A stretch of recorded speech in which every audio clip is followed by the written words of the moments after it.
Good afternoon. आज आमच्याकडे हलवा fry, कोळंबीचं लोणचं, दही कांदा काकडीचं रायतं आणि मेथी पुलावचा बेत आहे. तर आज मी तुम्हाला मेथी पुलावची रेसिपी देत आहे. तर सगळ्यात पहिली 1.5 वाटी तांदूळ मी भिजायला घातला आहे. 1 वाटी मेथी भिजायला घालून कांदा आणि टमॅटो मी बारीक चिरून घेत आहे.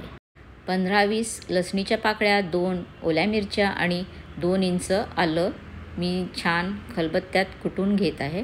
भांडं गरम करून त्याच्यामध्ये 5-6 चमचे तेल घालून गरम केले. त्यामध्ये 5 मिरी, 2 इंच दालचिनी, 1 तेजपत्ता, 3 वेलच्या, 1 बडी इलायची आणि 1 टीस्पून शहाजिरं घालून 2 बारीक चिरलेले कांदे घातले. ते नरम झाल्यावर ओली मिरची, आलं आणि लसणीची पेस्ट घालून ढवळून ते नरम झाल्यावर टमॅटो 2 बारीक चिरलेले घातले. टोमॅटो नरम झाल्यावर खसखसीत चिरलेली मेथी घातली. ती परतवून झाल्यावर भातासाठी पाण्याचं भांडं गरम करायला ठेवून दिलं आणि मेथी टमॅटोच्या मिश्रणामध्ये थोडंसं मीठ घातलं. मग भिजवलेल्या तांदळातलं पाणी काढून तांदूळ ह्या मिश्रणामध्ये घातला आणि छान ढवळून घेतला. त्यात किंचित हळद घातली. हळद ऑप्शनल आहे, तुम्हाला हवी असल्यास ती घालू शकता.